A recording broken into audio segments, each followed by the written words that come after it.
All this translate on the horse? You're still using the same yielding principles where you start pushing a little bit and then push a little more and then push all the way until the horse answers, and eventually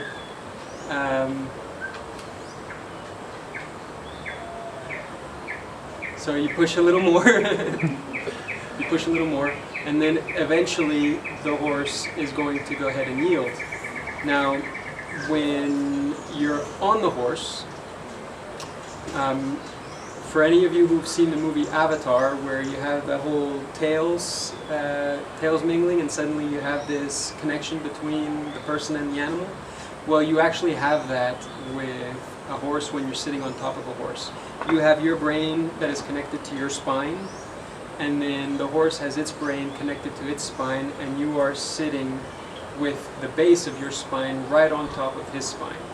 And the horse has, again, this 150,000 years of awareness. If you so much as think left, the horse feels that. Can hear it, can feel it. He knows long before you pulled on those reins to go left that you wanted to go left. Now, whether or not he respects that depends on how you've built this communication with the horse. So when you're on a horse, you always want to be relaxed, because if you're stressed up, the horse feels that as well and stresses up, because he feels like this person that's on my back is completely tensed up. What is going on? If you're completely relaxed, then the horse is also completely relaxed. But if you are acting bored or just looking down, then that is exactly what the horse is going to do as well. He's just going to go. If you are unfocused and are thinking about a ton of other things, the horse is going to think, oh, grass.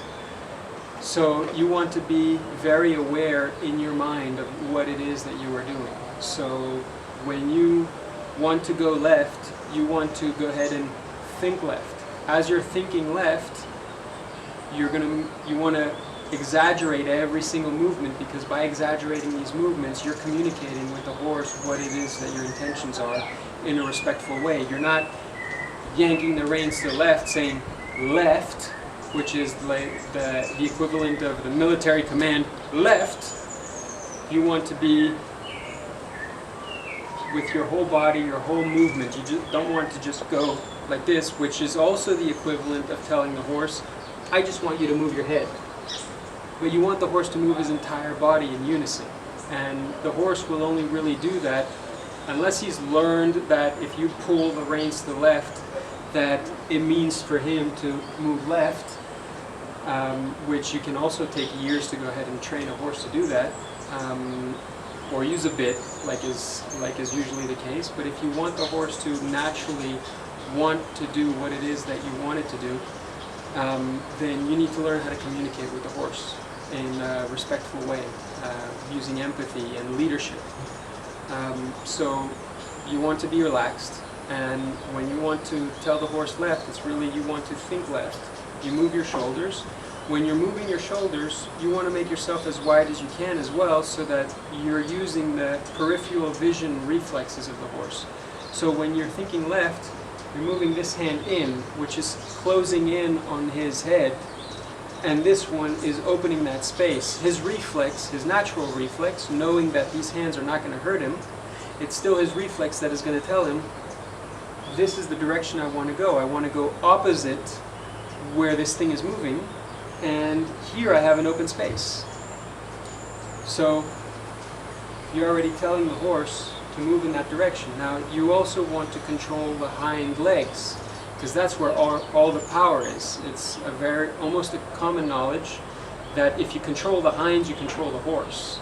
Now that's not entirely true, but it has a lot of truth to it. So if you control that power, you want to make sure to control that power.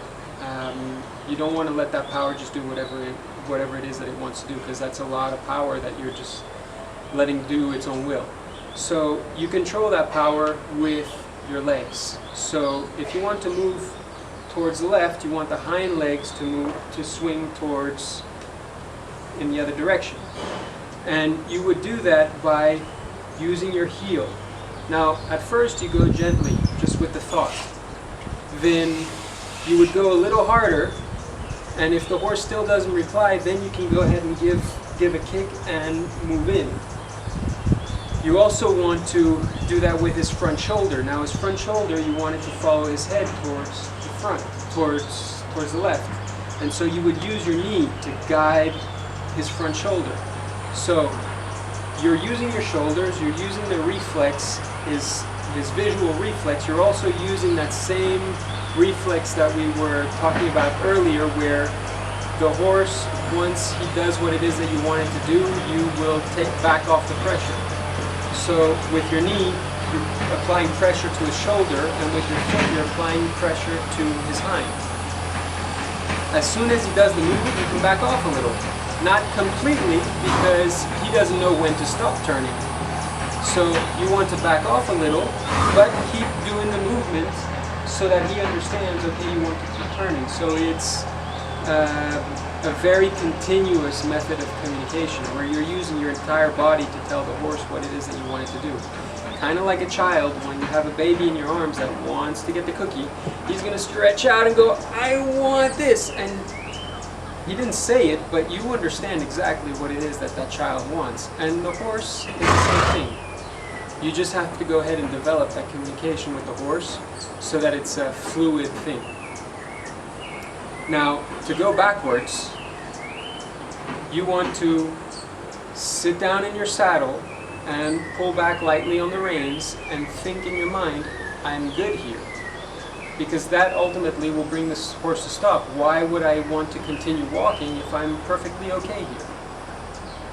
There's a saying that I heard Pat Pirelli use, don't just do something, stand there. Because the horse always wants to go ahead and do, but if there's no focus behind the doing, then it's just going to go eat grass, etc. And so if you want it to stop, for the horse, it doesn't mean stop thinking, stop doing whatever it is that you're doing, and just be calmly. It actually means actively stop. I want you to stay here and be okay, because we are okay here. We don't need to be anywhere else. And so you want to harness that calmness, harness your breath, and just go, I'm good here. And make the horse understand that. And you pull lightly on the reins to the back to let the horse understand. Now, you might have to pull a little harder and pull a little harder if the horse keeps going, especially if he doesn't know that command yet. But eventually the horse will stop. Now, that is not the emergency brake. There is such a thing as an emergency brake to make the horse stop and stop everything in case you have a doubt, or if you're getting into a dangerous situation. I can go ahead and talk about that. So when you are on the horse on a flat ground in a familiar territory, you want to go ahead and do a couple figure eights, and you will find out that the horse has a strong side and a very easy side. The strong side is its fast side. The easy side is its slow side. And the horse is only as fast as its slow side, because the slow side has to keep up with that fast side. So if you control the slow side, you're controlling the horse. If a horse goes on a loose gallop, then you would grab the reins as far as you can and pull that easy side all the way into your hip, bringing the nose of the horse all the way down. And a horse cannot run with its nose stuck in its front leg.